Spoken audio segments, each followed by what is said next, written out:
Hey, welcome back to another episode of the She.E.Os of the Six. This is the space where we spotlight women building powerful businesses right here in Toronto. I'm your host, Sona Mir, and today I have a really good one for you. Joining me is Rianna Bhatia, a name you'll probably want to remember. She's a young powerhouse who started her content creation business as a side hustle while still in her last year of university. Yes, you heard right. Now, she is fully booked and thriving, working with all sorts of makeup artists, hairstylists, and wedding professionals all across the city. Entrepreneurship literally runs in her blood. But don't get it twisted, Rihanna's success isn't just inherited, it's really earned. Her perspective, her clarity, and her hustle feels like you're talking to someone who's been in the game for a decade and not just her first year. In this episode, we will dive into what it really feels like to start a business when you're so young and how she built a community from scratch and why showing up even when it's scary is the real flex. So whether you're dreaming about launching your own thing or you're already knee deep into it, this one's for you. But just a small reminder before we jump into it, please don't forget to like and subscribe as this helps reach so many more and inspire so many more future entrepreneurs like yourself. So let's get right into it. Welcome, Rianna. So nice to have you here, see you in the flesh. I know we've chatted a few times over the phone and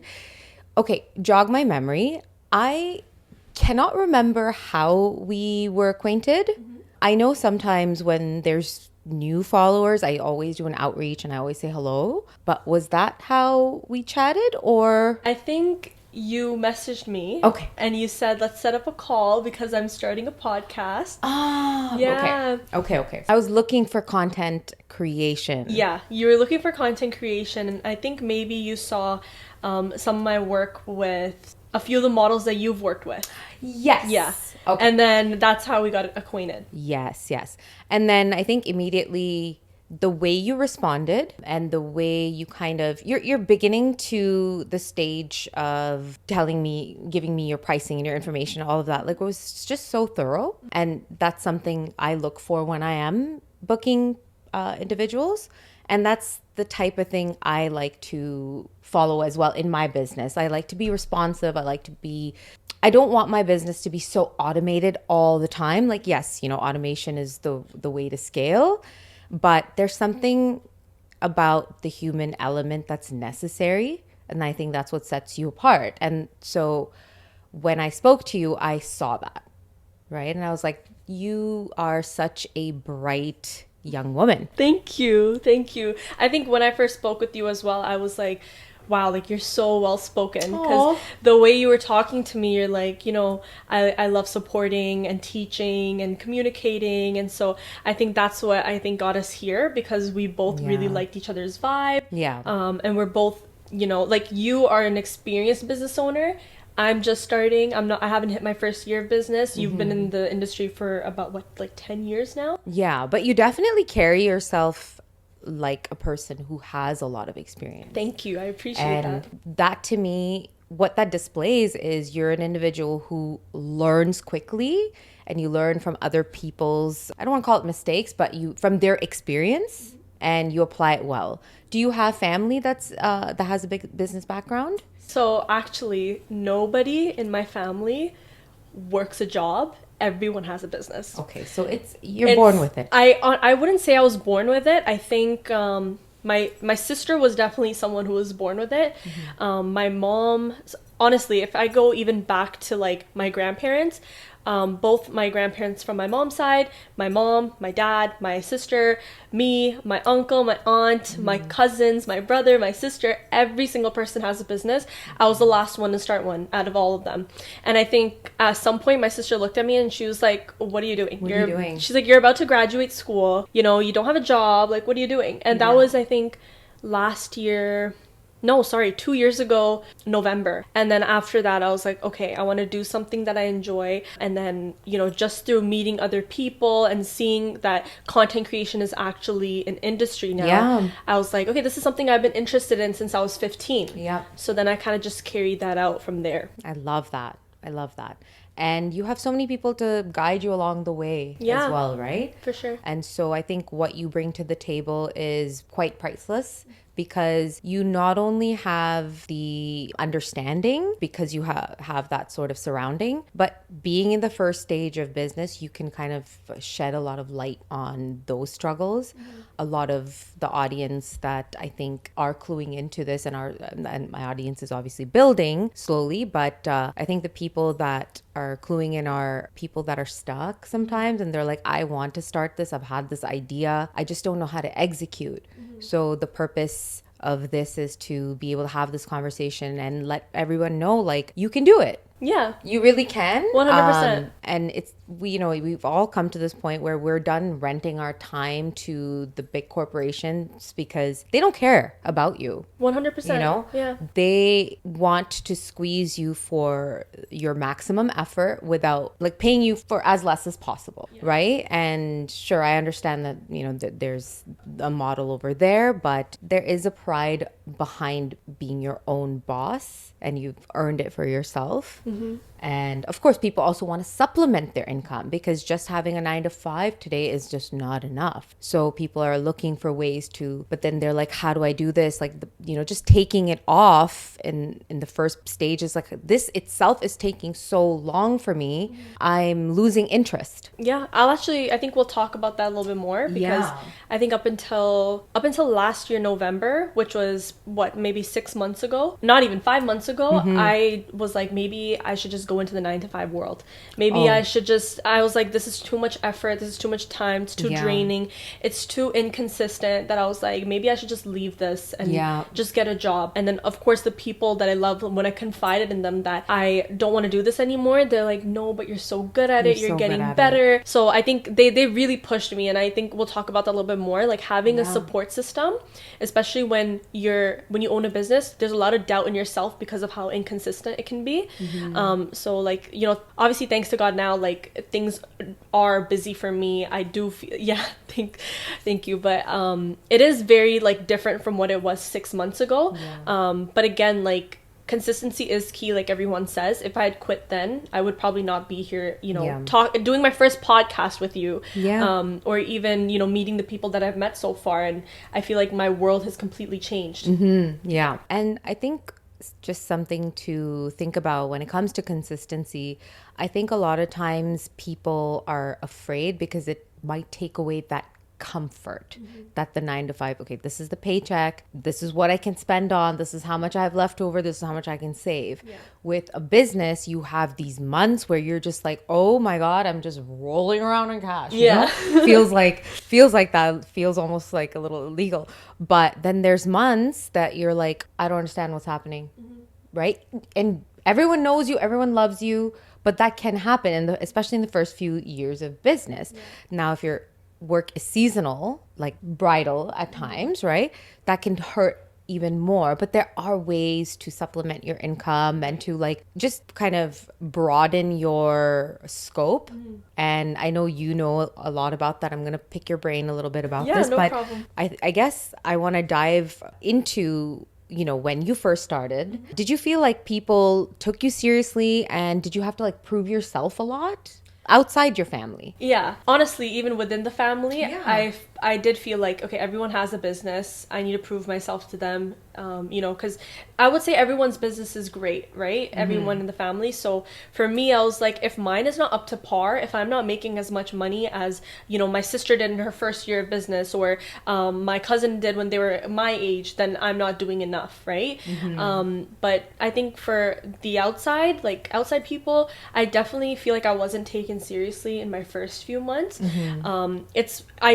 I think I didn't take myself seriously as well. I definitely underpriced myself. I definitely went into it head first without even learning, I guess, the proper terminology, the proper way I should speak to people, and even like how to tell people that, hey, I've priced myself like this because this is the amount of effort that it takes, and this is what goes into it, right? So I think more than other people doubting me, and I doubted myself, I think with other people, the way that I kind of proved myself was they saw the work that I did, they saw that the numbers I was bringing in, they saw how their business improved, with other businesses improved using my content, especially for the accounts that I'm doing social media management for. Like, I'm helping those businesses bring in more clients, and that is bringing them more revenue than they're investing, right? So like, if I could even bring in one customer to a client of mine, and they're making the money that they've spent on me back in that with that one customer, then that makes me happy, right? That makes me feel like I've proven my work and myself to them. Right. Yeah, that makes sense. So I guess it's overcoming self-doubt more than anything, because there's always going to be someone who's making more money than you. There's always going to be someone who's making more money than you in the first year. What was the biggest misconceptions you had about starting a business? Well, actually, going back to that 9 to 5 topic, it was definitely, like, for me, I was like, right out of school, I'm going corporate, I'll have a side hustle. And I need to find the side hustle. This was my side hustle. And I was working as a laser technician, which very different, very interesting. But I was working as a laser technician, and it was so hard balancing those hours plus school plus content. Oh my God. And so the thing is, I was making money doing laser more than I was doing content. Yeah. And so I was like, you know what? I'll put content on like the back burner. It's fine. Let me just do this for now. And I wasn't passionate about it, right? With this, I found my passion for this when I was like 15. I just never did anything with it. Yeah. And up until like last year. And so when I think the misconception was that this could be a side hustle, but because I've like consumed so much like information, and I guess like my brain is kind of like always on grind time, that I can't manage the time to be a 9 to 5er and have the business. I need to have one. And when I was telling the focus, right? The Otherwise focus. you're just kind of a jack of all trades. Yeah.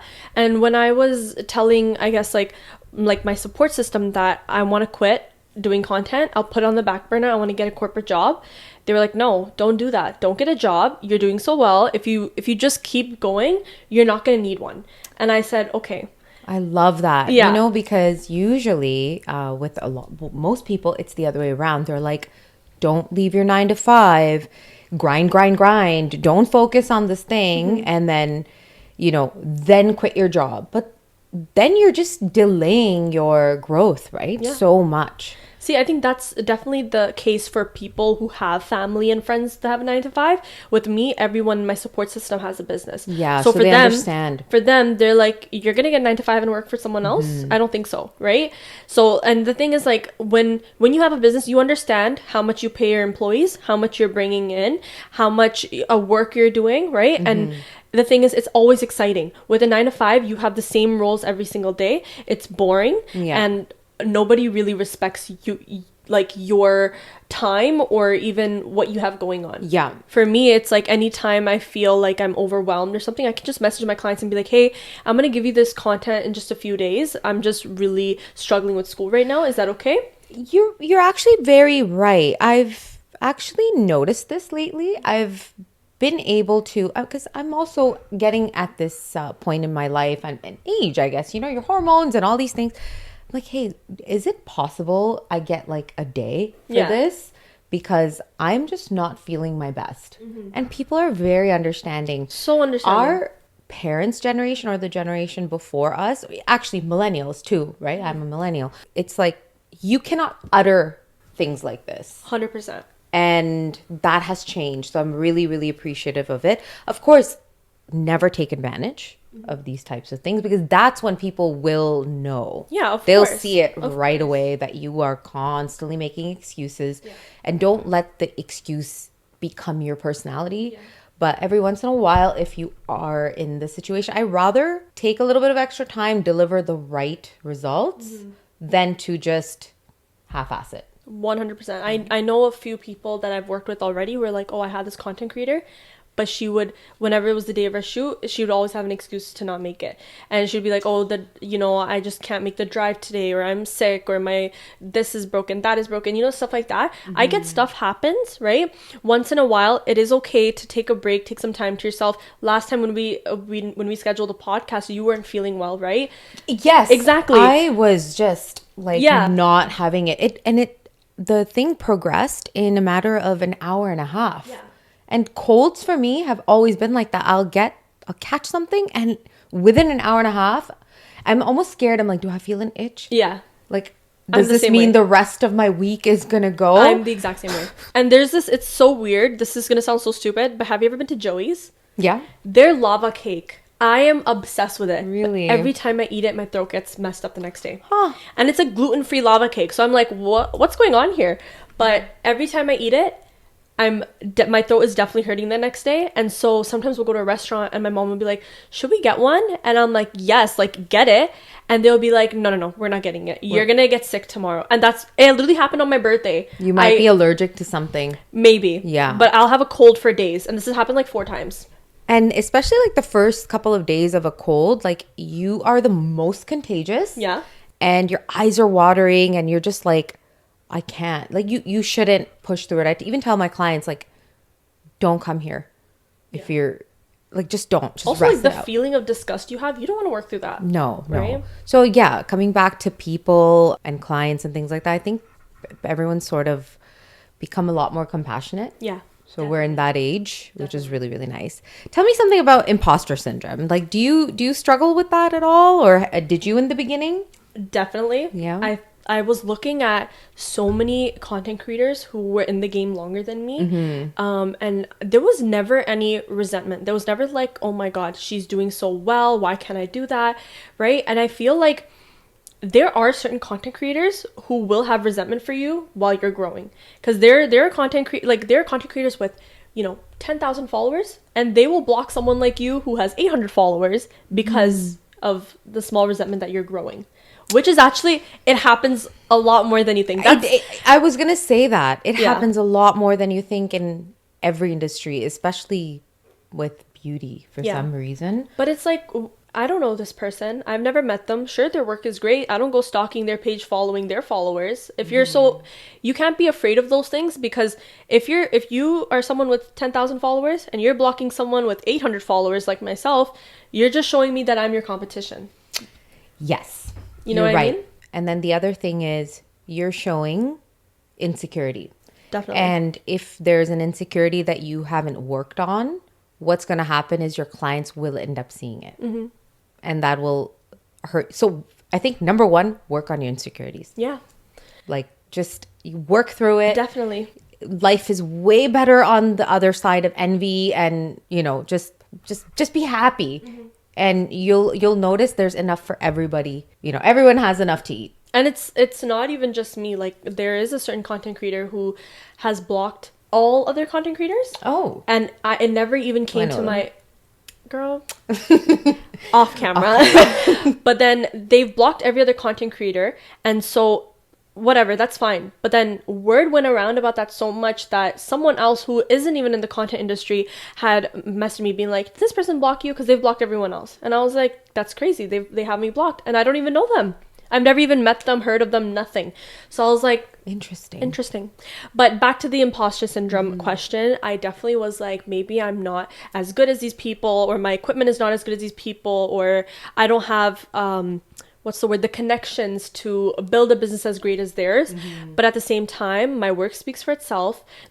I guess I believed it when I started believing in myself, that imposter syndrome went away, because I was like, if I'm making people happy, if I'm making business owners happy, I'm making even like wedding clients or, like event content, right? If they're happy with what they're seeing, that's more than enough for me to be like, okay, I am good enough, right? Because that's the most you can do. You can give somebody a service, see how they react, be happy, and just learn from that, right? Obviously, there's been times where I had a bad experience with somebody, and I learned from it. I'm more careful with, how I ask them for certain things as a content creator, right? Like if I'm asking them for a certain amount of time, or it's a teaching moment. Yeah, it's definitely a teaching moment.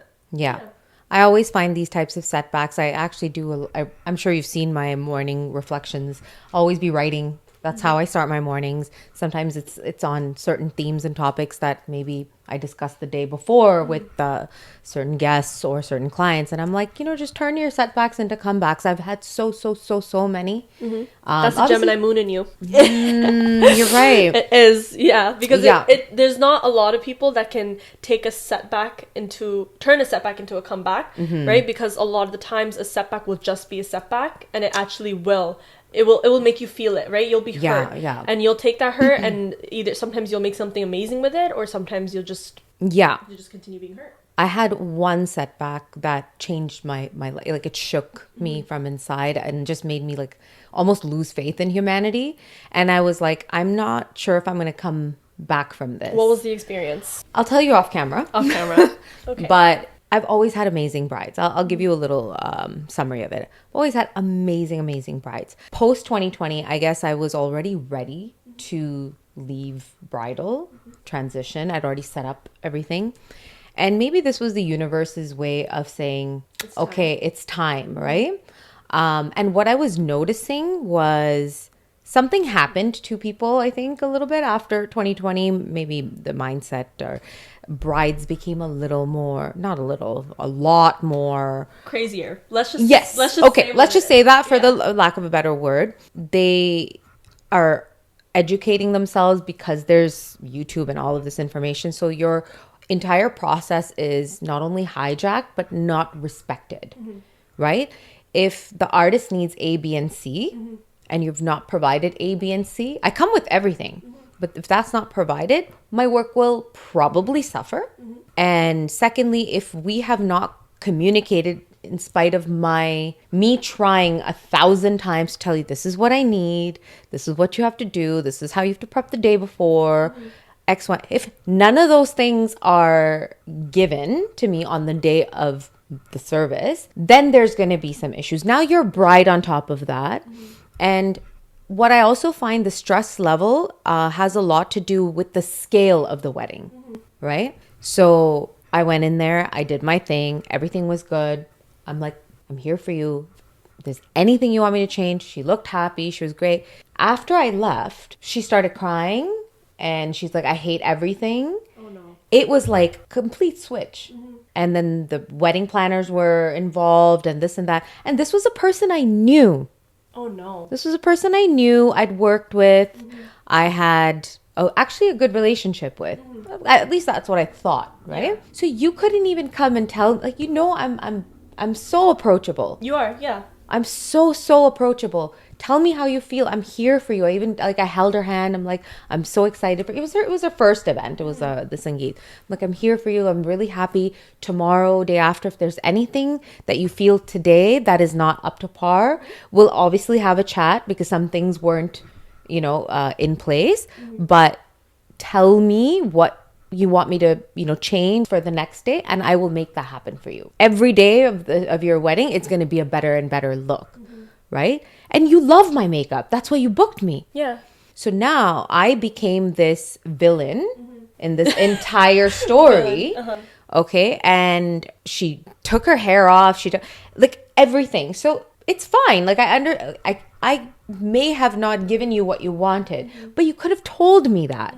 Right? So that's what it is, doing the best with what you're given, right? Best with what I'm given. I definitely have experienced that before, where I'm doing the best with what I'm given, and then the feedback I get from it is like, oh, I couldn't post this video, or I couldn't do this, or repost this collab that we did because this wasn't up to par, things that are out of my control, right? Yeah. And of course, like, I think everyone's main fear is doing your best with something and someone not loving it, right? Which I guess is the downside of owning a business, because as much as you have, like, you always will have somebody that has a problem with something you've done, and there's nothing you can do to, I guess, stop it, because everyone has different personalities, different expectations, and like, there's a lot of times, like, I actually shot with this really big company.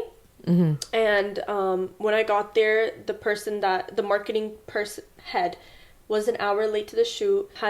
Nobody in the store knew that I was coming. I had no space to set up. I had set up on like the small little table, and I was squeezing through people to take shots. Exactly. And I had to space. Yeah, I had to call the owner, who was sitting at corporate, like, basically probably does not care about what I have to say, and I had to tell them, hey, like, I'm so sorry, you paid me to do this. I could not do the best I could because the person you had sent to, I guess, help me get around and do the content had given me nothing. And over that, like, it was such a weird experience. I had to explain to them, like, I just feel like this was really different for me, and I want to create content for you, but I need to be given something else next time. Yeah, I have certain requirements. Yeah, 100%. And these are boundaries that you have to keep with your business, because I had told him, like, this is what happened, this is how I felt, and this is what I need to do my best work. And he was like, okay, sure, yeah, we'll figure it out. But at the end of the day, nothing was done, right? So then I had to just step back from it. I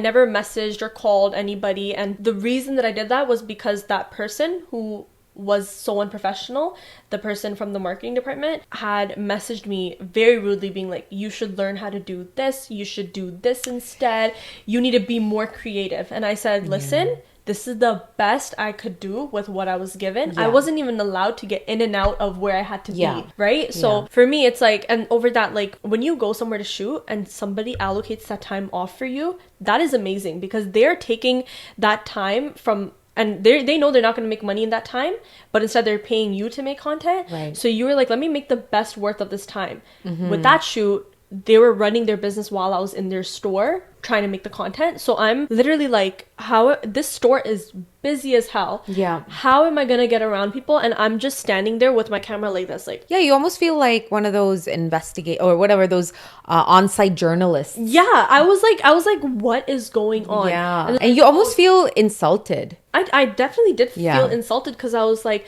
I may be just starting up, right? I don't think I'm just starting up. I think I'm okay. I think I'm great. I think I've experienced what I needed to experience, and I'm good enough at what I do to, take that experience and, move with it. But for me, I was like, they're treating me as if I had just started up, and that's why they don't respect my time.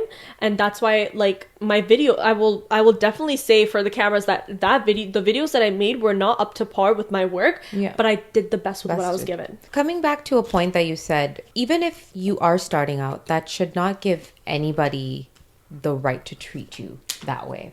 And there are a lot of people in the industry that will. Industry and clients, right? So one of the things that I want to do, my goal with this channel, some independent talking head videos that I will be making, is setting yourself up as a beginner, but just being prepared for everything, having your contracts, having your collaborator contracts. Like, if there's an influencer who's asked you, I had my cake decorator friend actually who was on my first episode actually, and we were talking about this, and she's like, yeah, I'm not gonna make you a cake for your son's birthday party. That's not that, and you're gonna give me one little shout out, or you're gonna put the name in your Instagram, in the caption, and that's it, right? Then you need to be clear about exactly what it is you want from that collaboration, right? I love that you brought this up, actually.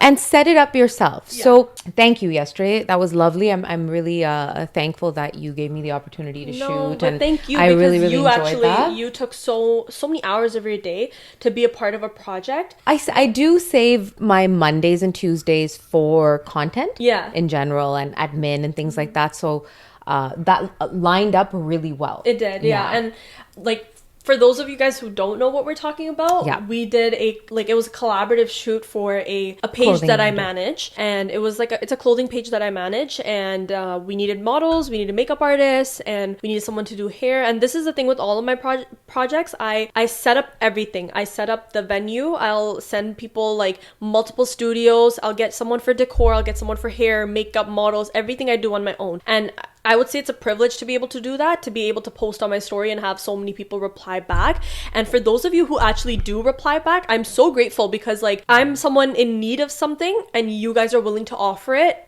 for free, right? Let's call it what it is. You're doing it for free, you're getting content out of it, but still that requires your tools, your time, and your patience as well, because people aren't always on time or this or that.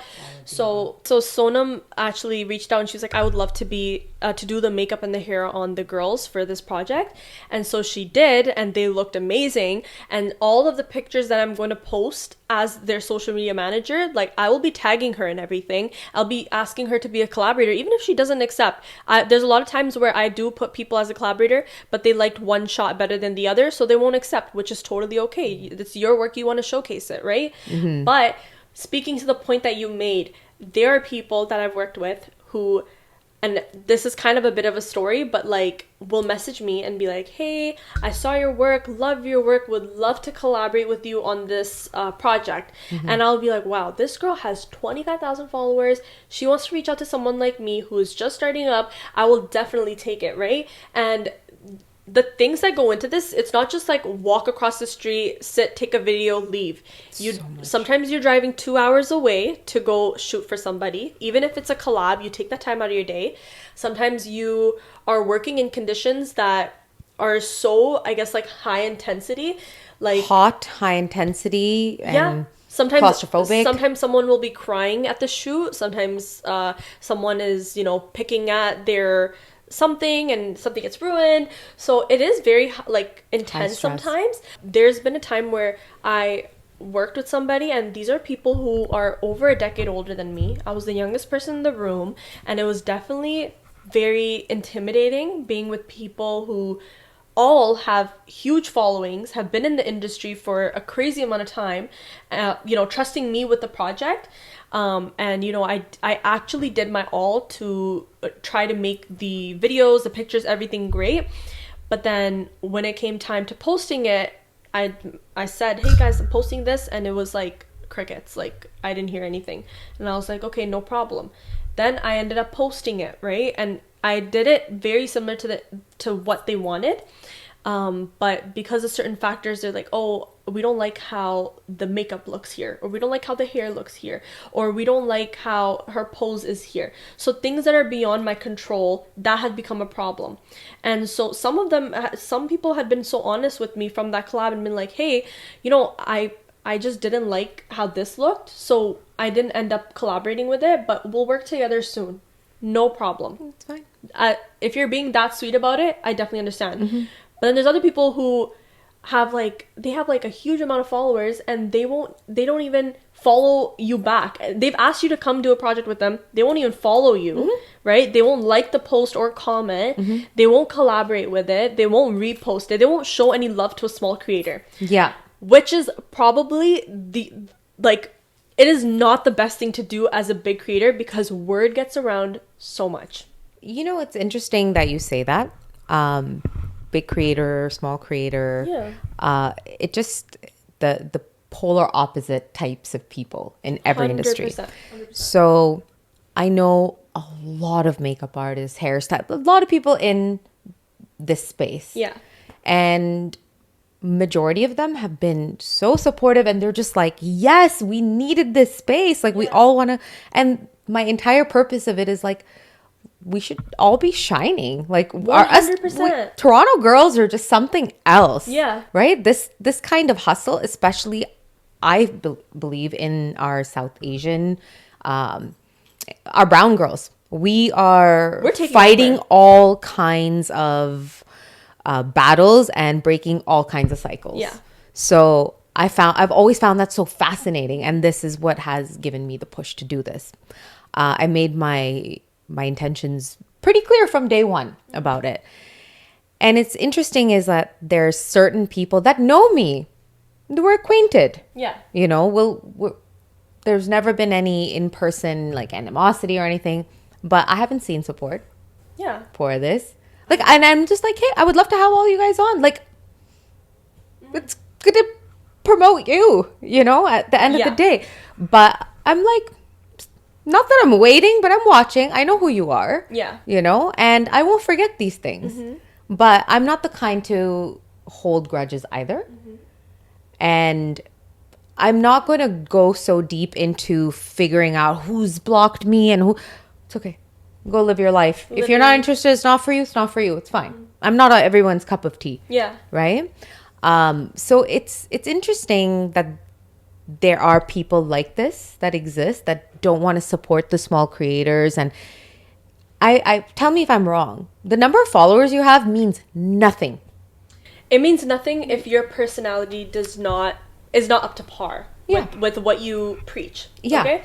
Because there's makeup artists that I work with, or even people who do hair that have like 300 to 800 followers, and they are so sweet. They're talented. They're humble. Appreciative. They're humble, and I would much rather work with them than the person who has a huge amount of followers, but could not follow me back. Yes. Asks me to be on a project, but won't follow me back. Asks me for a favor, but won't follow me back. Where sometimes I wonder, where does that arrogance come from? What do you get out of it? I don't understand either, honestly. What is it? What is it soothing inside you, or what is it?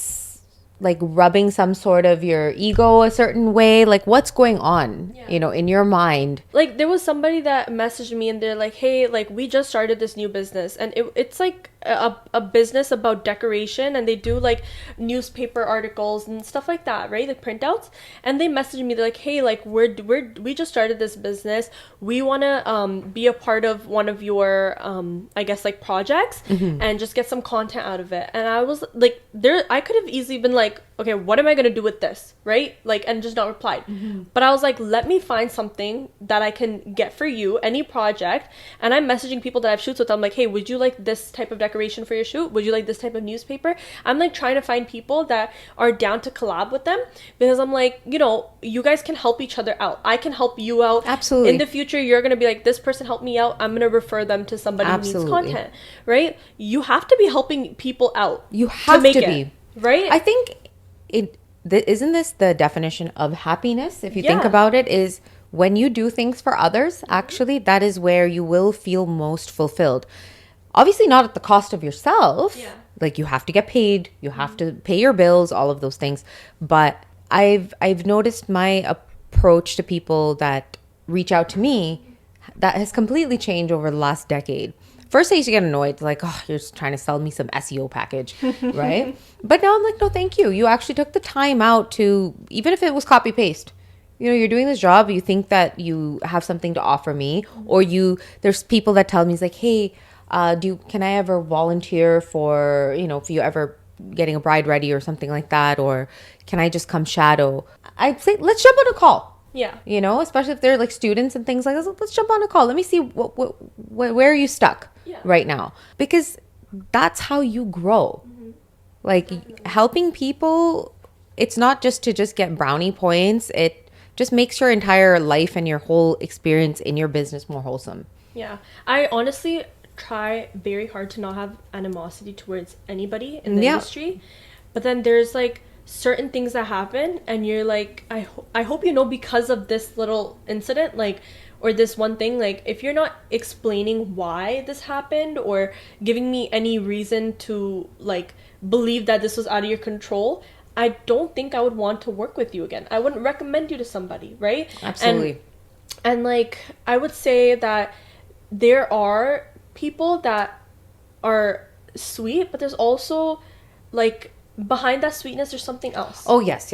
And so for me, I'm like, okay, I have not caused any harm to anybody in the industry at all. There's not a single person that I have an issue with. There's not a single person that has an issue with me. But then I see people trying to, take credit for my work, or try to, really? Like, take credit for, what I'm becoming, or even tell people certain things about me that, are from work that I've done before, right? And so I've grown. My work has grown for sure. What I started off with is definitely not the same now. And to the clients that I've had before when I was just starting out, if there was anything that I was lacking on that I've picked up now, like, I would definitely love to make that up to you if you were ever like, oh, when you shot with me this time, like, I really wanted this, but I didn't get that. Like, if I haven't talked to you in months, message me. Like, I will try to make up for it, because when you're learning and you look back at the mistakes you were making when you were learning, you're like, I'll do anything I can to fix those. Absolutely. I don't want anyone to have a problem with me.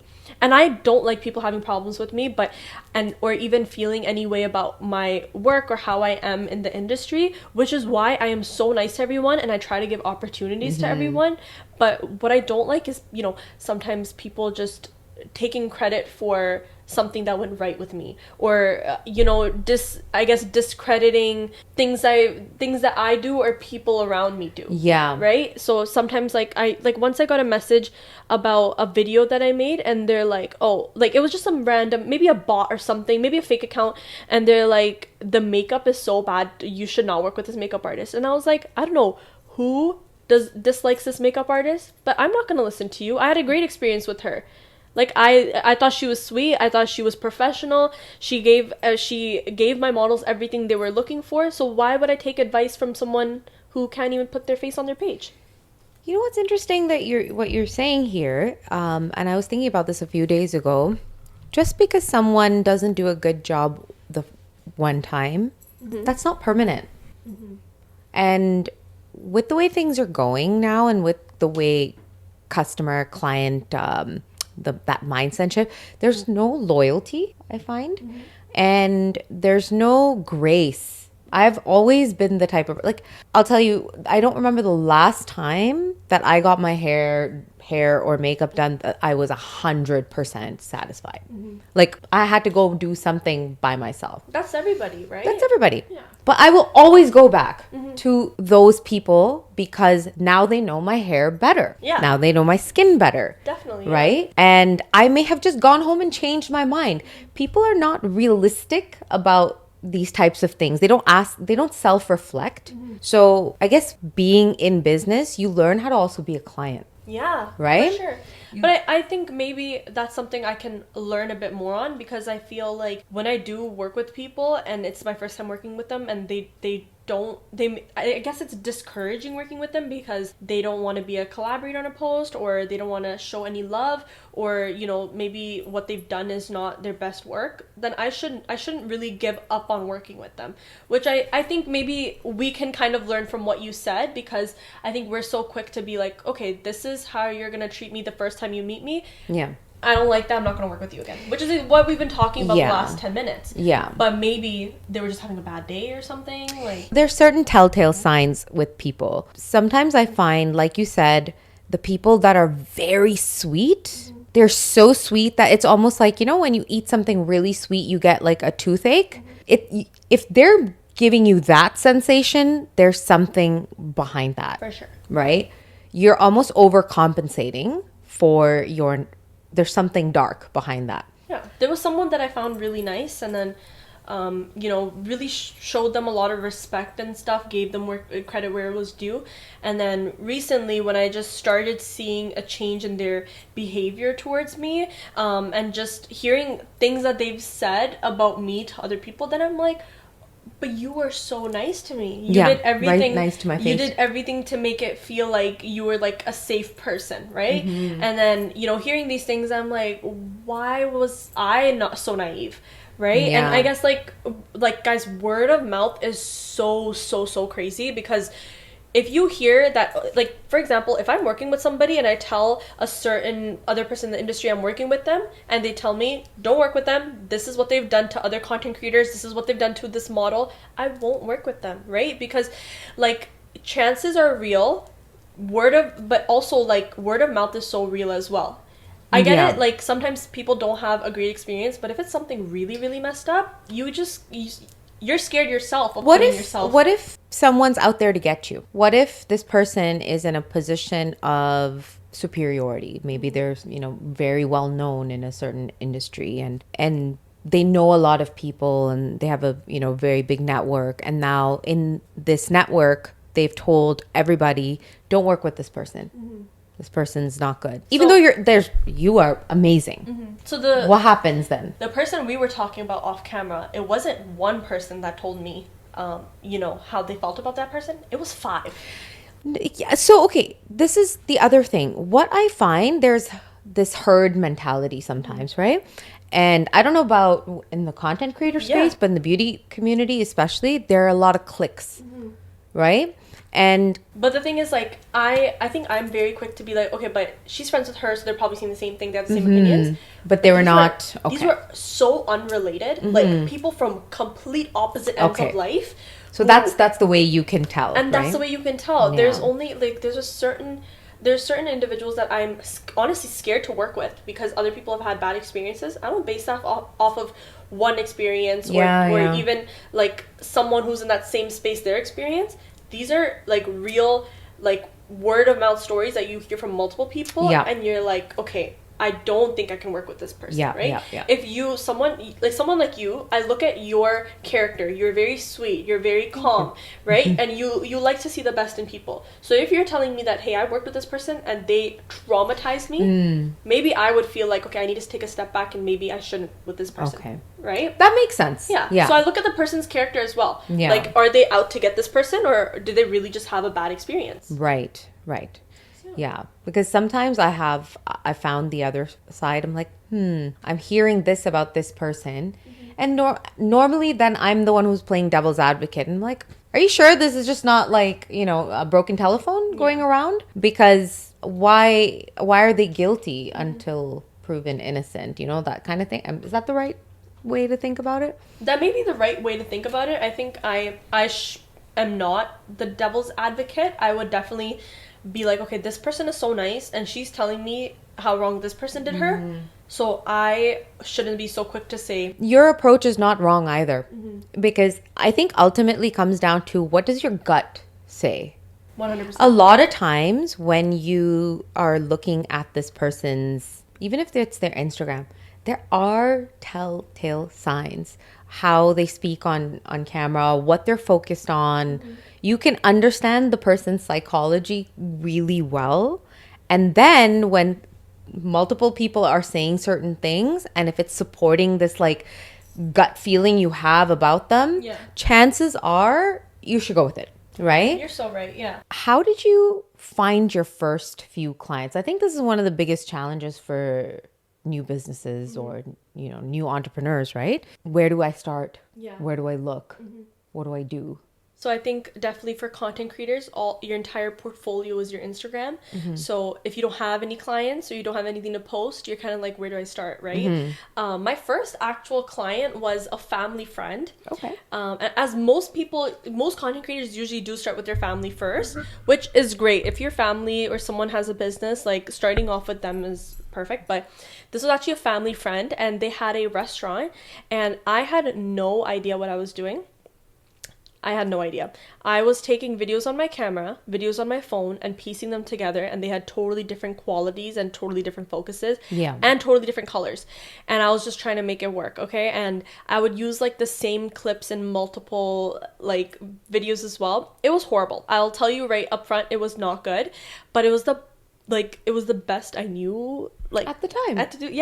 And I think the one thing that I guess like the biggest lesson I learned from that was I was charging $350, not knowing anything, doing the videos, but also posting for them as a social media manager. Oh wow! So was that every day? That was every day, 5 days a week, from Monday to Friday. Okay. And just posting alone takes like a couple of hours, actually. It was horrible. It was actually horrible because what had happened was, because it was a family friend, I was like, okay, yeah, like I'll just send you the post we posted. And they're like, that's fine, just take the Instagram. And I was like, oh, like no, I don't think I can do that, right? And I didn't want to say I charge higher for that. I don't know why I just did not have like, the will to say it. So then I just took it and I did it, and I started posting for them. And then I was like, I had not realized how stuck I was, that every time like a certain time had hit, like the most active times on their analytics had hit, I was posting for them, and it was exhausting because I was in New York like with my family, and I don't know why I didn't have the courage to tell them that, hey, I'm going on a trip for 3 days. For those 3 days there will be no posts, okay? Now I have a system where if I'm gone out of the country, someone else is doing the posts, or I have them scheduled out to go, right? Which is a little trick for any content creator. If you're leaving, schedule out the post, keep a timer on, and when that time hits, just repost on the story, right? It's a great way to manage your time. Now, I just went to LA a few days like back, and I had not scheduled a post because I was so busy with school that while I was in LA, I was on my phone every single day. And my sister was like, are you going to put your phone down or what? And I was like, I'm sorry, I'm working. Give me 1 second. Just work. But at that time, I'm in New York and it's 7 p.m. I'm in a restaurant and I'm like, don't talk to me for an hour. I need a post. And I'm making their post, putting it together, and I had no sense of time management at the time. I'm sitting in this restaurant making this video, right? I could have easily done it in the plane, which I did now when I went to LA. I could have easily done it before I left home, but I was just learning. And I didn't realize that I didn't know how to say no. So I had done something that really overwhelmed myself, and it was only one account that I had, one project, and it was priced so low. It was priced so low, but it still meant so much to me, right? Yeah. Because the first time someone had trusted me with something. Yeah. So then when I felt like, okay, I'm not doing enough to make them happy, I stepped back and I was like, I need to learn a few more things, right? I don't think I can do this as of now, right? So let me just take a break and maybe we can work together again. I literally said that. I had that self-realization that first of all, I priced myself too low. I undervalued myself, and knowing what I know, I can't satisfy this customer. Okay, now if I go back, I can do it 1,000 times better. I would give You have systems. Yeah, systems, right? And now looking back, I'm like, wow, like this is horrible. I could have done way better.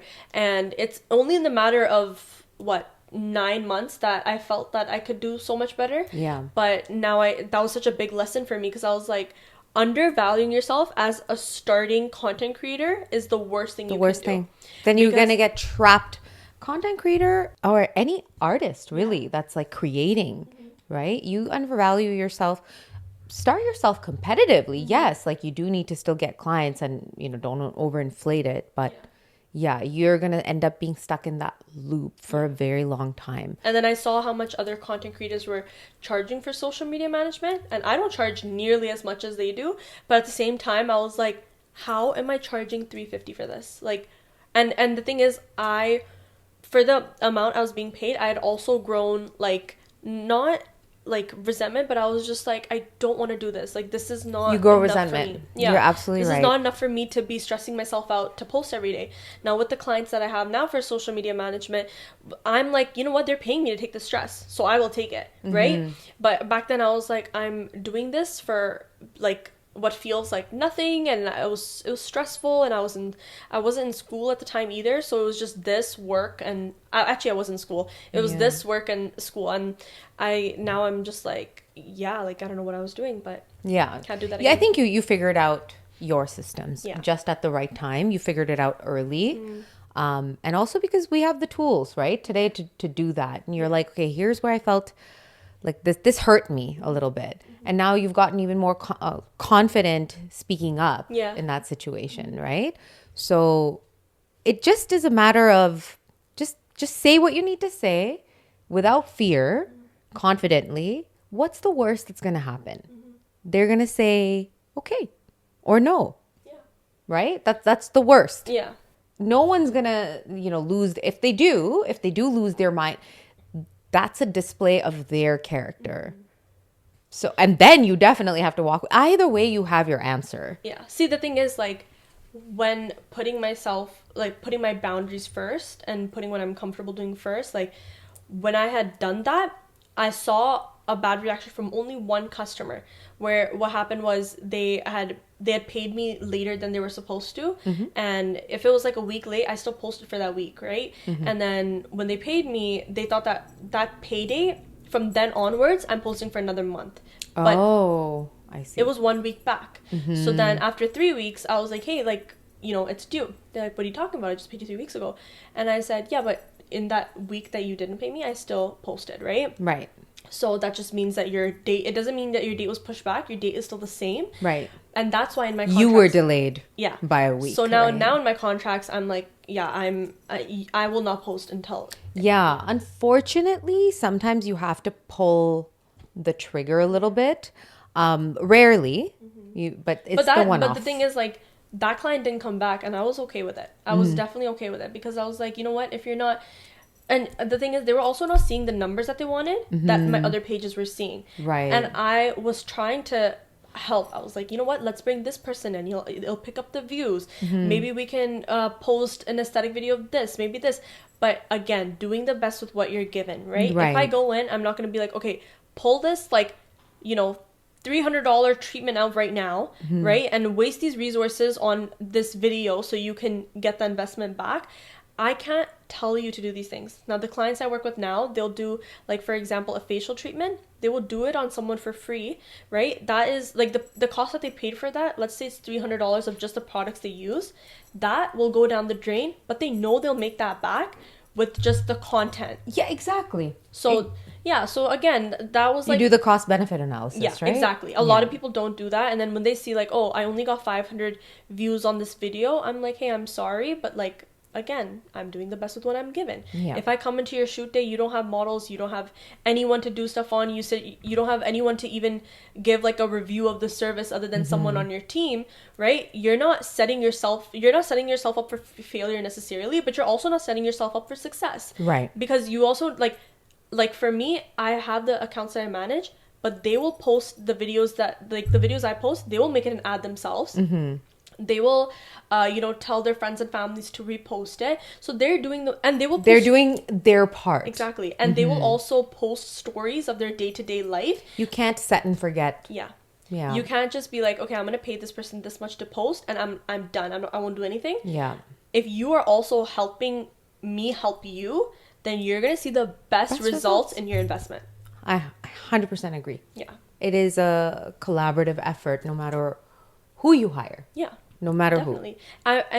It's different for an on-site content creator. If someone is working with you like by the hour and they're at your business 24/7, they can post stories for you. They can post anything for you. But if I'm coming once or twice a month to shoot content for you, I don't know what you're doing that day. I can't post a story of, hey, I'm doing this right now. Right? Exactly. So that's a responsibility you have to take on your own. Exactly. Yeah. So it's funny that you say that. What I'm finding now is I'm just not getting around to film my day-to-day content, because what's happening is there's so much to do I know it's a home business, right?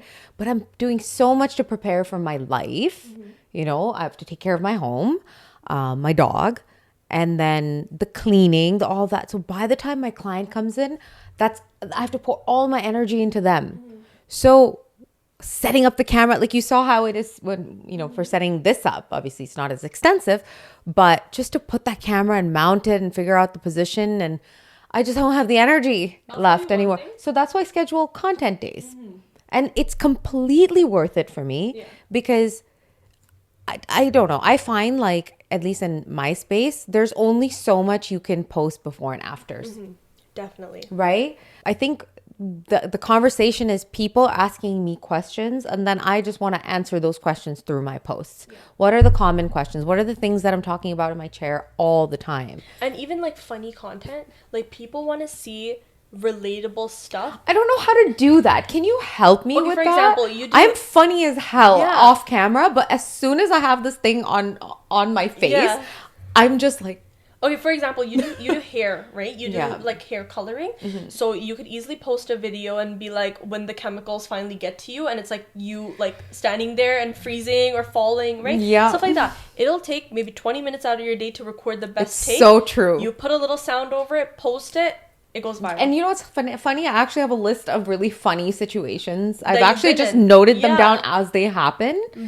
And then I just don't get around to it. Yeah, even like if you want to show people the kind of environment that you do, it's like, come set up the space with me. So I just filmed that yesterday. Yeah, exactly. There's small things you can do, and if you as like a business owner feel like you can't come up with these ideas, that's what content creators are for. We have these ideas. We're up with current trends. Yeah. She literally just asked me on spot, what can I do? And I gave her advice, right? And this is essentially what you're getting out of us, is that somebody who will tell you, this is what we're going to record today. This is what you need. You need a model for this service. I want to record this with you. Your page is lacking this, right? We literally tell everything to you straight up, and just in a way where it's like, okay, this is what needs to be picked up. It will take time to pick up. You won't see results off the bat, right? Sometimes some days your views will be 200, some days they'll be 100,000. So it's very up and down. Yeah. One viral post is not going to make you, I guess, like, it's not going to make your business blow up. Yeah. It'll be temporary. Maybe you'll get 5-10 clients off of it, which is great. But then again, you have to still be consistent. You can't be like, oh yeah, I'm that person from that one viral post. I don't need to do anything else. Okay, you got to be consistent all the time, because the more you post, the more you're staying relevant. Yeah. Right? As hard as it is to hear as a business owner, like, you can be very talented, but if you're not showing your work, nobody's going to see the talent. 100%. Right? I know. I struggled there. Yeah. Especially in my makeup and hair career, I was not showing my work. So when I pivoted, I completely changed that. I'm like, I'm showing up all the time. Yeah. Right. And because I needed that shift to happen quickly for me, where I was lucky was my bridal clients turned into my hair clients. Yeah. So I did a lot of personal outreach. So that's and then word of mouth for you, So that's right? word of mouth. Yeah. And that worked. But then word of mouth will also take you so far. Like you need to tap into everything that you possibly can, right? Putting all your eggs in one basket is not, yeah. you know. Like I had one client from word of mouth. They did content with me for 1 month, right? And they're like, okay, I'm set, right? I don't need a lot anymore, which is fine. You only want to do it for 1 month. You want to do it every 4 months. You want to do it every 6 months. Totally okay. Whatever fits in your budget, your time, whatever it is. But then, you know, like that client is from word of mouth. The rest of the clients are all from seeing my page. I love when somebody messages me. They're like, hey, I saw this reel you did for this person. I want you to do something similar for me. Can I book a content day? That I love. That it makes me feel like, okay, I'm doing something right. And like, yeah, like again, consistency, just having the drive in you to even be like, okay, this video may not be that good, but sure, it showcases the work I do. Let me just post it. Even if it gets 200 views, who knows? Maybe you'll get the one customer. That's worth it. Yeah, one customer who sees that video and is like, oh, she did this too? Okay, cool, I'm going to book with her. Yeah. Right? And to that thought, sometimes it's okay not to be so perfect. That's what I'm learning in this environment. My cameras may not look the same. It's like my first 5 videos. Just post. Just do the thing. Yeah. And then you refine and refine and refine as you... And there's a lot of like value in that, and there's a lot of fun because you're like, every episode is better, every post is getting better, my writing skills are getting better. I'm starting to notice which times are better for me to post. I'm interacting with more people are interacting. I'm building more friendships, you know, and networking more. So just don't always aim for that level of perfection. But of course, for you as a content creator, and if you're hired to create that, there is a level of that expectation. Definitely. Right? But it's more so like for clients to also understand like, hey, you will also evolve with them and vice versa. Yeah. Right? Definitely. And again, you like you said with the makeup artist, if you don't like your makeup, you refine and tune to what your client likes and you do it better the next time. Do it better the next time. That's what it is with us. It's like if this month's videos didn't do as well, refine and tune, do it better next time. Yeah. And that's what I told actually one of our clients, the one that we shot with, right? Together, like our last month's videos didn't do as well. So I was like, okay, let's book a studio. Let's get this model. Let's get this. And we refined and tuned and the content turned out amazing, right? Yeah. Because it's like, it's like you literally learn off of the amount of love you get on your videos if you're doing something right or wrong. Yeah. So I'm like, okay, these videos in the studio did really well. Let's go back to doing that. I like that. Yeah. And I just think that you're a person that loves to educate and you guide them through. So just keep doing what you're doing. Yeah. I love it. That was actually my next question for you. What is next for you? Definitely still going to be in the content game. I don't see myself doing anything other than this after I graduate school. I'm going to be done school in 2 weeks. And yeah. 2 weeks? Yeah. Oh my gosh. So, okay, forever. Forever. Oh my God, congratulations. Yeah. As a lot of my mom is like, go back to school. I want to do this. I want to take this full time. Yeah. Because when I didn't believe in myself, like 6 months ago, I would have not expected having as many clients as I do now. And now, like, looking at myself, I'm like, I can do better, but I'm not going to get a job and I guess, like, not believe that I can be better. If I take this full time, if I do whatever I can with this, it's going to be the best, right? Yeah. But I guess in terms of what's next, I probably am going to start teaching. So I think I do explain things really well. I don't like gatekeeping. If anybody ever messages me about, hey, can you tell me what camera you use? Can you tell me how you started, how you got your clients, whatever? I would love to give them any advice I can. There's a lot of people who just message me for advice. I'm never like, hey, pay me $60 and I'll give you some advice. Yeah. No, I will give it to you for free. There's people who go to school with me who are like, hey, I just started this business. You're doing so great. Please tell me how I can increase my reach. And I'm like, do this. Don't be shy to give out free items. If you want that investment back, you also have to make it. You right? have to make it. Yeah, you really do. You do. So definitely teaching. I think there's a lot of business owners out there who can benefit from learning a little bit about. I was going to ask you who your audience would be. Are there business owners or content creators or both? I would say both. Yeah, I would say both. I also learned from a content creator myself, but I think whatever I've learned from the real life experiences I've had with, bad clients, good clients who will try to really make you take a run for your money. Yeah. That I kind of want to teach people because like there is the logical side to it, but there's also the very emotional aspect that will literally, I guess, make or break your career. Yep. Right? And like you said, you stopped doing bridal makeup because you had one really traumatizing... Not because of her. Okay. I'd already decided to stop or transition out or slow down. And that's why I set up my home studio and everything. But it's like, when you're on your way out, it was like God saying, yes, you must go. This is so this way I don't look back. Yeah. I don't turn back and be like, should I go back? Because that's what was happening. It was on my mind for a few years. I think it was, 2020, right? 2020 was the year I got married. I didn't expect to get married. I got engaged in January. I think it was March was my big masterclass. The day after was the first day of lockdown. Yeah. And the whole world shut down. My entire year, the next 2 years were booked full of weddings. It was like my 2 busiest years. Like I finally hit that peak of my career. And what happened was I lost everything at that time. And then I was in the middle of a very difficult family situation. My parents were getting divorced. It was very messy. It was like I was getting divorced from my mom at that point. It felt like that. I was doing all the paper. I lost hair on my head. Literally, I developed alopecia actually. Wow. And that's when my husband and my husband's family was like, you need family, you need love, you need support. Let us be there. Let's do this. Let's add some brightness into your life. So that made me think. I was forced to sit down and say, I looked at my calendar. I'm like, every single one of these days, I'm on the road at 3 a.m. and I have no weekends. I have no work-life balance. I want to come home to my husband. I want to spend one day of the weekend with him. And so I was like, I asked him, I'm like, what do you think about me transitioning out? He's like, I'd be the happiest person on the planet if you did. So we crunched the numbers and then I realized okay, I have consistent work throughout the year. My days are spread out nicely. I'm not working in January. I don't have to just wait for summer. Yeah.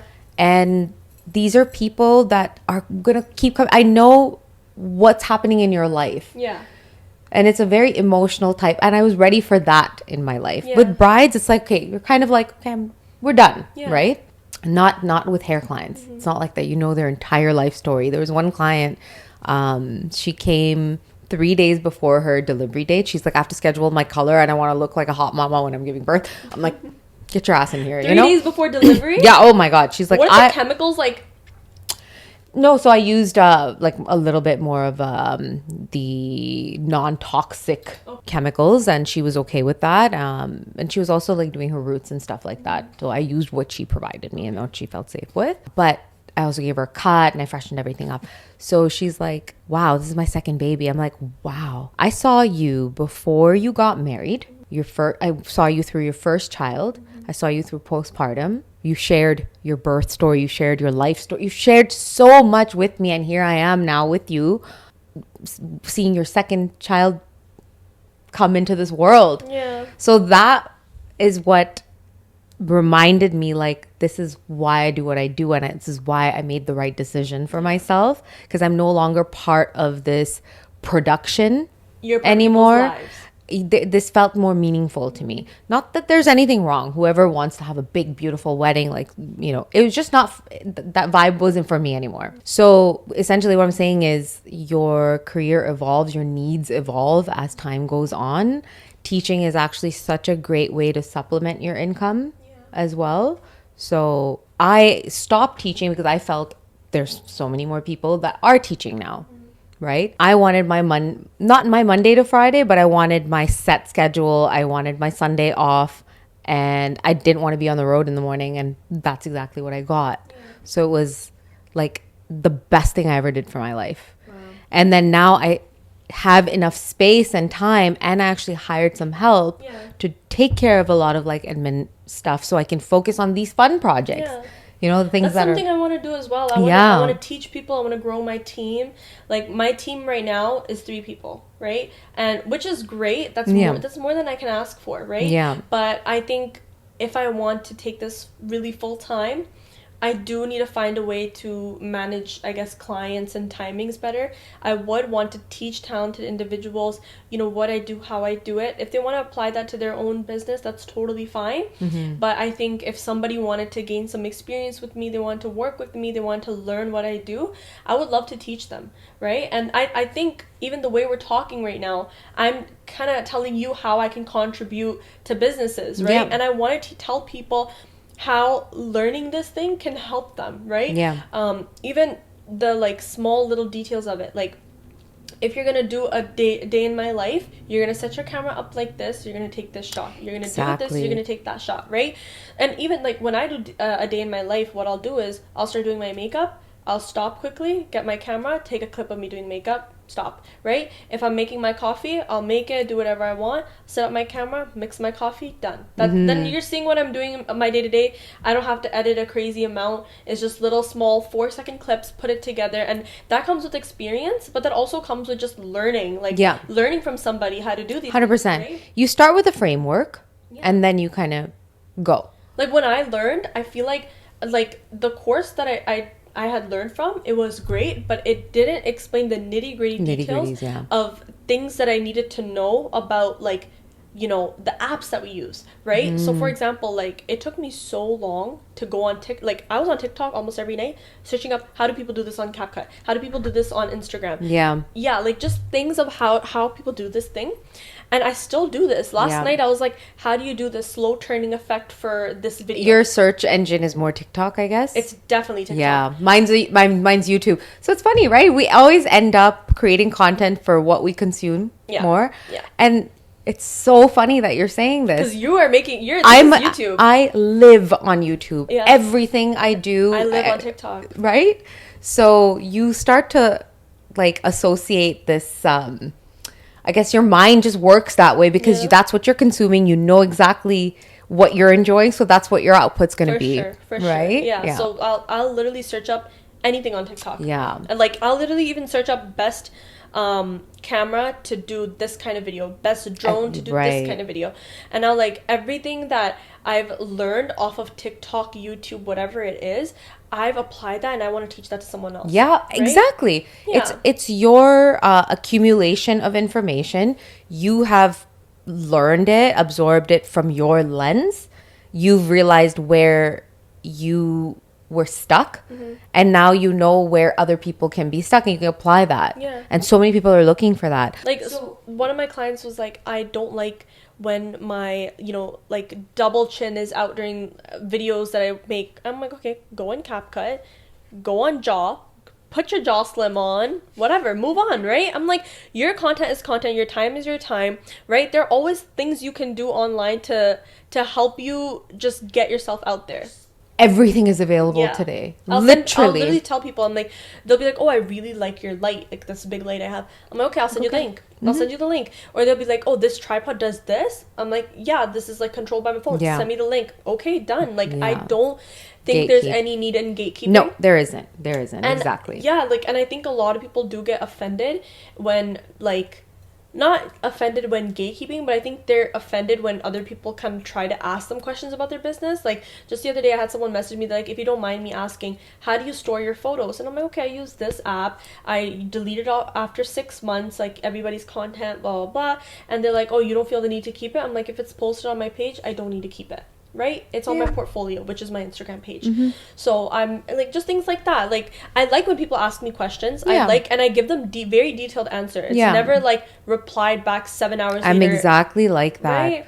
Right? And sometimes there's people I don't even know that are messaging me on Instagram, and they're like, hey, I have this situation. What can I do? I'm like, jump on a call. I'm one of those. I'm like, just jump on a call or voice note it, because this is too much for me to type right now. And then the fact that they're like, okay, see, so she clearly has a lot to say, and I won't hold back, because I know that's gonna build that trust, in me. And whether you're watching me from afar, at some point you'll be like, this person helped me out. Hey, cousin, you need to get your hair done? Talk to her. That's exactly what happened to me, because this one girl had messaged me, and she was like, hey, I have a floral company, my views aren't doing so well, what can I do? I'm like, call me. Right? I said, let's call tomorrow. I called her, she didn't pick up. She called me, I didn't pick up. It was just, we were playing phone tag. Yeah. And then I just messaged her paragraphs on paragraphs, and she was like, thank you for being so thorough. Like, and I told her, I'm like, you need to do a branding shoot, get your face on your page. Let's like open up the horizons a little bit, because just pictures of your flowers doesn't make you relatable, right? It showcases your work, which is great, but it doesn't make you relatable. Show how you're making these flowers, right? And don't be afraid that if I show how I'm doing stuff, someone else is going to copy me. If they're copying you, take that as a compliment, okay? There's people that will literally copy paste my post and make it into theirs. Really? That's happened. Oh my gosh. Yeah. Okay. And I'm just like, as flattering as this is, and this one girl that what I had known from university, she was working dead-end job, and I literally told her, like, girl, you should start a business, this, that, blah, blah. She hated me. I was so nice to her. She then makes a digital marketing agency page, copy pastes my entire post, copies my profile picture, everything that I have on my stories, and I literally was like, this is so shady. And she didn't follow me. She didn't even talk to me. She hated me. So I was like, why do you hate me and you can copy me? She's actually, and she actually admires you. I don't know. And deep down inside, that's what it is. Copycatters are actually admirers that just don't know how to showcase it. But she was rude all the time to me. Yeah, because so there's the element of jealousy. And so then when I was like, okay, so you felt the need to be rude to me. You felt the need to destroy our team dynamics and rip us off of like months of hard work. And then I literally saw this post, and I was like, I'm not going to bother. I'm going to block her. I blocked her. Yeah. I'll admit it, right? I blocked her because I'm like, copy pasting my post and making your own, that's not cool. Yeah. So I blocked her. Fine. A week later, she's messaged 2 of my social media clients saying, hey, I'd love to do content for you for free. Oh my goodness. And I'm like, I don't know how your friends are getting access to my page that they can see. Obviously you can tell who I'm working with.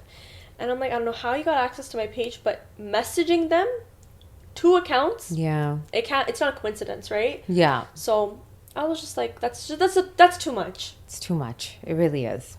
But anyways, hopping back into what we were talking about. Yeah, there's no gatekeeping. So that's really what's next. I want to teach people what I know so far. I'm still learning as well, right? And I think I've gained so much experience in the last, like, not even a year that I can tell people, this is how you do things, and this is how you can work for businesses, how you can be a B2B business, like, just stuff like that. Like, I would love to teach that. Yeah. And I already am, honestly. I'm already teaching people. But that's what will get you far. This other individual is not going to get very far, and they'll probably get very sick of what they do anyways, because I don't know.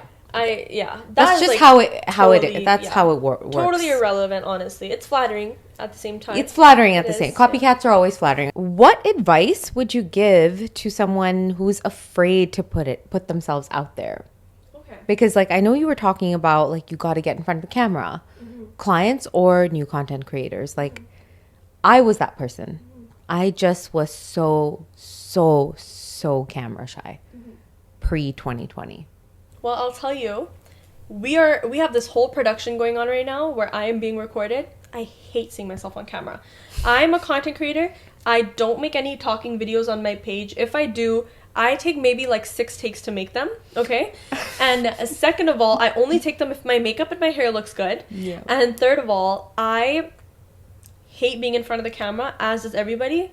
But when you do it, the result back is so good. You rip the Band-Aid. You rip the Band-Aid. Yeah. Now, every branding shoot I've done, everyone has showed so much love to the person that the photos are of. Like, I did a few branding shoots for a few clients and a few social media management clients, and when I posted them off their page and I saw how many likes they were getting more likes on that than their everyday content. I've always noticed that. Yeah, when you show your face, it's always show me. So much love. And I'm like, how do I not let this get to my head? First of all.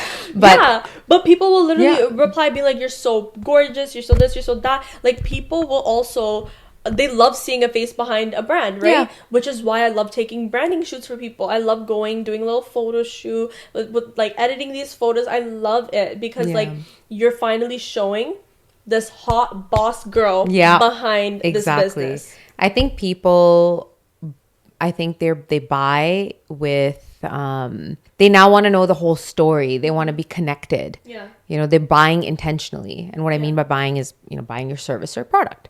Right? So I want to know who this person is behind, who's going to be working on my hair or my makeup, or who I'm going to be booking for content. Mm-hmm. This person is going to be in my space and my energy, or this particular product that I'm bringing home. Like, I need to know who made that. Yeah. What's the story behind it? For sure. And like when I do work with makeup artists, which I work with a lot of makeup artists, I'll go and they're like, girl, I thought from your page that you would be so stuck up, but you're so nice. I think that's like a brown girl thing. Yeah, that's right? A brown girl thing. Because like, and on my page, I am not like, I don't do anything that's like necessarily thing, but they'll be like not to boost myself, but they'll be like, oh, like, I saw your page and you're so pretty, I thought you would totally be a bitch. And I'm like, so isn't that interesting? I get that a lot too, right? And I'm like, why do we have this association that if you're beautiful or if you're pretty or whatever, it's high school. It's high school and it's brown girl energy, because I'll tell you one thing, when you're in high school and you're not pretty, you're not doing that well in high school. You will not get the attention that the pretty girl gets. And 2, brown girls, as much as we like to say that we're a community and we like to uplift each other, a lot of them don't. No, that's true. So it's this thing where it's like, true. Oh, she's so pretty, that's probably why she's so rude, right? Yeah. So I guess that's a thing. Yeah. But I've literally worked with so many makeup artists where they're like, oh, you're so nice, let me do your makeup, right? You literally just said, let me do your makeup. And I think that's so cute and so sweet, right? Where they're like, they want to talk to me in a chair for 3 hours while they do my makeup and hair. Right? Yeah. So I'm like, this is so fun. Like, this is so great. Literally. No, I think I've never said yes to any makeup artist doing my makeup or hair yet. I'm just, I don't. Maybe one day when you do your branding shoot. Yeah. Now, I need someone for my branding shoot. If any content creator would like to, take my pictures. Well, tomorrow I'm going to be posting, I guess when I post this is going to be a few weeks ahead. But I have one of my best friends, Prachi Rathore. Mm-hmm. She actually specializes in portraiture. She makes her portraits look like Renaissance paintings. Wow. And her focus has always been women. Mm-hmm. So motherhood and babies and women's empowerment. So she'll capture like images that look like there's this sense of like mystery in them, and it's just phenomenal. I'm obsessed with her work. Obsessed with her. So I'll send you her info. Yeah, definitely. I love collabing with these brown girls. Okay, you guys are all talented, and you guys all stand on your business, right? Like, I feel like there's not a single brown girl in this business that I've met who does not stand on her shit. Like, she's very much like, this is my business. This is what I need from you. This is what I need from my models. This is what, like, everything. And they're not afraid to just literally, like, be like, okay, this is what I need. You need to make it happen, right? I'm shy. I'll be like, oh, like, I think your videos will do better if we do it in a studio next time. But like, you don't have to spend the money if you don't have to. That's okay. Right? But with them, they're like, hey, if you're gonna come, please don't have lashes on. Make sure that you bring the blouse of the outfit. Also, I need this. I need this. Do your eyebrows before you come. Like, things like that. Yeah. They're not afraid to ask. No, right? Because we constantly are running into issues then. Yeah. right? Yeah, 100%. So you're so right. Yeah. You know, we've definitely stepped up our game. For sure. So we've really stepped up our game, and I think we're really shining. Yeah. You know, and I want to see more of our women here For and sure. having more conversations with. I think every single one has just so much to contribute and share. And I think most people are good. They come from where you're coming from. You know, they don't want to gatekeep, and they want to share. It's just the few bad apples. Yeah. You know that. For sure. Most people that I met so far, honestly, almost every single person I've met so far has been so nice, so sweet, so easy to work with, right? Especially the crew that I have right now of like my go-to makeup artist, my go-to hair artist, my go-to this, like my go-to venue person.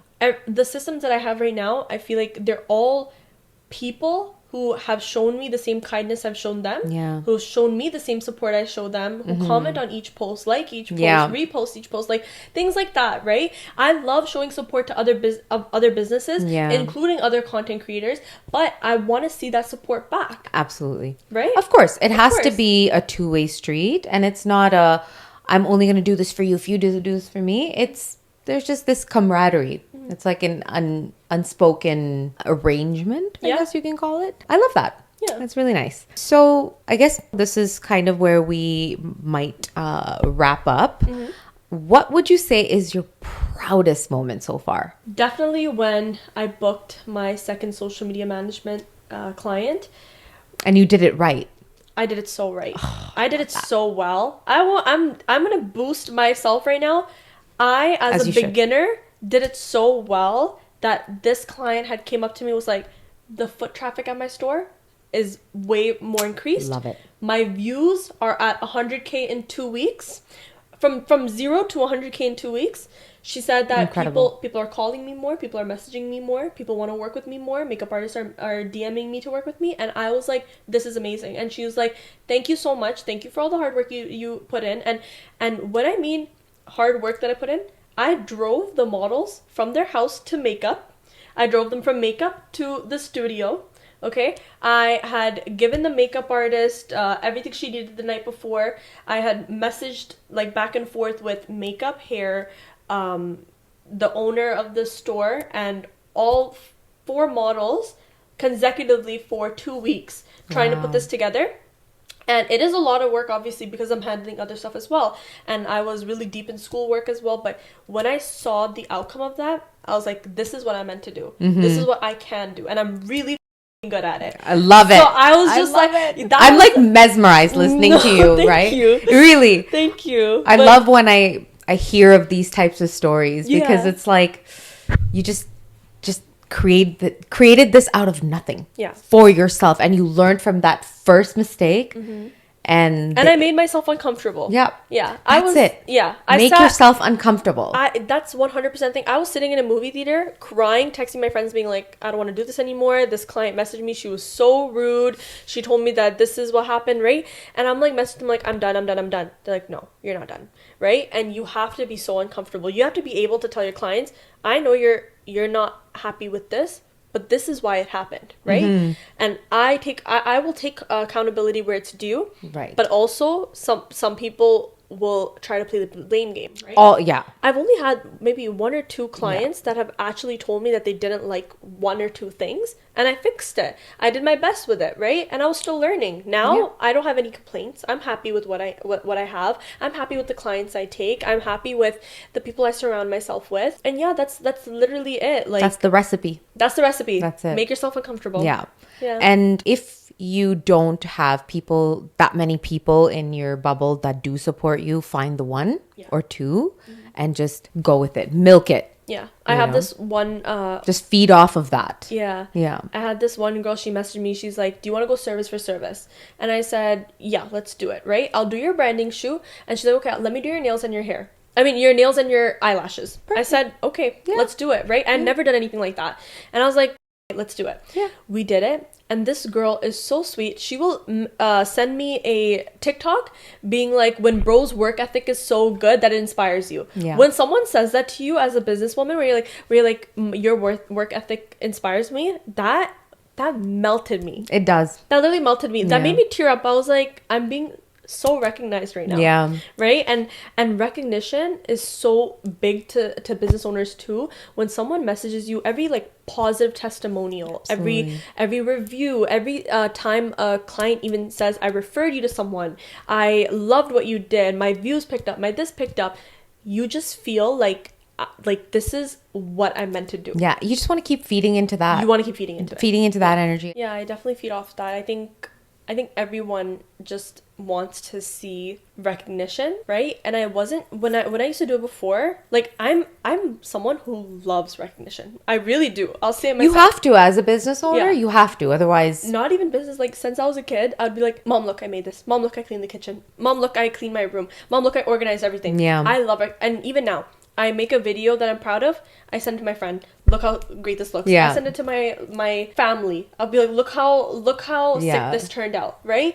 I did a shoot for a family member, and I literally sent them the videos. I'm like, this is amazing. Like, this is gonna change everything. Like, I'm so excited to post this. Like, I just love when people tell me why you did a really good job with this, right? Yeah. Which is like what keeps you going and what keeps you learning. You need that type of Yeah. validation. And every once in a while, you might hear somebody in the beginning or whenever. It's like, okay, this was nice, but this is how it could be fixed. And you also want that. Yeah. I You know, do. you also want that feedback. Oh my God, my mom is number one with feedback. I definitely feel like, yeah, recognition is a huge thing Mm-hmm. as a business owner. If your industry starts becoming saturated, which I feel in the GTA, things can become a lot more saturated quickly because we're all just in this cluster, right? Maybe it's different in the US or wherever else. How would you handle competition? I think right now it's not too saturated because I've seen so many people starting. In a year, it'll be extremely saturated. I'll say that right now. A lot of people Yeah. have started content creation, and I don't think that that's a threat at all. I think like makeup artists, like that industry, it is extremely saturated. But if your work speaks for itself, you will get the clients, right? Yeah. And that's what I believe. If I keep improving, I buy better equipment, I start pricing myself to my value, stuff like that, I think I will get the clients, and I don't Yeah. need to worry about such a saturated market. And even now, like, I will have people message me and be like, hey, I want this, what's your price? And then they'll be like, oh, this other girl gave me that price. I'm like, you're more than welcome to go with her. Yeah. And they'll be like, no, I'm gonna go with you. I'm like, okay. So then my work speaks for itself. Yes. I'm not telling somebody, hey, you're not gonna get the quality you want, and you're not gonna get this for this price, and I do this and she doesn't do this. No. Yeah. You wanna go with her, go ahead. with her. You That's wanna- exactly it. Exactly. You wanna go with someone else, please go right ahead. If you wanna go with me, my quality of work speaks for itself. I don't need to convince you. Yeah. So I think everyone can speak to that and say that there's no competition. The only competition is yourself, right? Yeah. You're competing with your old self. You're constantly growing from that old, self, and Yeah. that's really the only competition you have. Yeah. Yourself. And you can always expand your horizons. Exactly. That's the other thing, right? Yeah, you went from a makeup artist to doing hair, makeup, Yeah. and coloring. Yeah. And cutting. And that's exactly, I added more services. Yeah. I reduced some. Now I'm stepping into content, but in a different way. Yeah. I actually always thought that I do enjoy creating this. I'm not an expert at it, but this was one of the considerations, like if I became a content creator for businesses. But then I realized again, I'm on the road, right? As I got older, I realized I'm a person who wants to be stationary. I want to be grounded. That's the Taurus in me, Yeah. right? I want to be grounded. I want to be able to operate from this one space. I still want to educate. There's plenty of people now teaching makeup. Yeah. Okay, I did years of teaching makeup. Like, I'm also a little tired of the same repetitive thing, right? I also wanted to grow and evolve. And I was like, how do I do that? How do I still teach? How do I still create content? How do I still stay at home? Right? More than educate, I should say, I wanted to just give back into this world. You know, I don't have kids. Yeah. I don't have, this commitment on a daily basis. And I have to make my life more meaningful. This is how I find purpose. And so I went for it. It was actually supposed to start last year, but the beginning of the year, I got the news of my brother, and I was like, okay, that's the end of this year. I just needed to take a chill pill. Yeah. But then this year started, I'm like, okay, I got to do it. Yeah. I just No, have I'm to. glad you did, right? Because Yeah. like you have the ability to speak, and your viewers, like, sorry, I mean your guests that come on here, they have something to say too, right? Exactly. Everybody has so much to say, and I love the sense of community, especially when we were just talking about how our girls, there's some really amazing girls that, you know, they'll For sure. they'll come together. Yeah. But we have to pave the way for those that are insecure and that are holding back. And it's like, hey, there's so much good on this side of it, right? For sure. So you have to sometimes lead by example, Yeah. as well. But that's how my business evolved. But talking about businesses evolving, do you think that with content creation and with the wedding business, do you think content creation is complementing video and photography services, or do you think they're taking away from them? Because I know there was a time where people were spending all kinds of money on their video and photo content, but do you think like now, because the rise of content creators, they're like, I don't have to spend so much money on my video? No, one, because when you have a wedding, you know, event, you have your performances, you have your speeches, you have your entrances, you have all the little nitty gritty things that make the event whole. And that's what the videographer catches. They catches each and every second of it. They catch people dancing, they do everything, right? But you get that content months later, right? With content creators, you're getting clips of like little clips that like little meaningful clips of the entire event. So a little clip of the performance, a little clip of, you know, her coming in, him coming in, just like, you know, little things that are so special. And we're putting together essentially a 5-hour event into like 1 minute. Right. Right. It's like the very Like the intimate best moments. Yeah, that are the being best highlighted. moments into like one little short recap Right. reel. And then we also do like other reels as well. So like, for example, the engagement I'm shooting day after tomorrow, I asked her, I'm like, so what are these little moments that you're like excited to capture? Like, give me some insight into what we're doing, so then I can place myself that way. Right. And she's like, well, we have a champagne tower, so me and my fiance are gonna pour champagne. Yeah. Right. And I'm like, okay, that's great. You're gonna get this reel of you and your husband looking at each other with love, pouring champagne for your guests, right? Yeah. And sure, a videographer can give you that. But also, if you want to post this on your social Right media right away, you're waiting 4 months just to post a little video of you and your husband pouring champagne. Right. And again, it's not cinematic. It's very like, it's on one side, right? And just like how these cameras are recording us, they're recording us and we're doing it. Every little awkward moment, or even like, you know, somebody taps your shoulder, you look back, they capture all of it. Yeah. Right? They don't edit it out. Otherwise, it would be like clip by clip, like very short. Right. With us, we record the special moment. Yeah. If it gets awkward, we cut that out. Yeah. If your husband sneezes, we cut that out. Right. So we're just making it very special, very short, and you Right. can share it with the people you love. You can share it on social media. One of my clients actually took a event recap reel, and she turned it into save the date. So it's like a save the date, and in the back, it's like the recap from her. I think it was her. What was it? It was her Sangeet. Okay. Yeah, it was her Sangeet, and her wedding recap was the back of this post, and it was very light, and in the front it was all the words like "save the date for our reception." Wow, Which that is sounds really beautiful. cute. Yeah. Yeah. I'd love to see that, actually. Yeah, just to continue, like, we are definitely not competition. It's definitely Yeah. complementary. Videographers do have content creators on hand now, like Working hand in hand. Yeah, working hand in hand, because they want to provide the client with both their long videos and then their short special videos. Do you think that's a good way for, say, new content creators to get started? Yeah. You know, create a small portfolio, like show what you can do, and approach videographers. Yeah, And say, I'm hey, sure we'll start working with videographers soon as well. Yeah. But as of now, like, we're just very independent. yeah. No, I think pretty much where we're all headed, everyone wants to be an independent contractor. Yeah. Right? Yeah, or freelance. Or you know, freelance, creator. exactly. But now you have like 3 photographers you work with, and you're kind of like collaborating with them, and you're part of their team, and they're part of your team. Yeah. So with that, I just want to say thank you so much. Thank you for having me. Really, this was such a wholesome conversation. You have so much to share, and you're so insightful. Of course, I would love to have you again. Where can people find you if they're looking for you? I will definitely include your social handles in the show notes. Yeah. But if they want to contact you, they should just DM you on Instagram? Yeah, you guys can DM me on Instagram. I have my email in my bio, so you can shoot me an email. You can, I guess emails are a little bit more, I would say, organized. So if you were looking for multiple things or had multiple things you want to inquire about, I would definitely recommend you send the email. But my DMs are always, always open. Sometimes I miss a few. I'm joking, I never miss anything. But yeah, you can DM me anytime and reach out. Even if you have any questions about, if you don't even want to book, that's okay. If you want to ask me anything, any questions at all, definitely reach out. And yeah. I love that. That's lovely. And honestly, I look forward to seeing how you grow. I think I'm going to connect with you and talk about my social strategy as well, the strategy for this channel.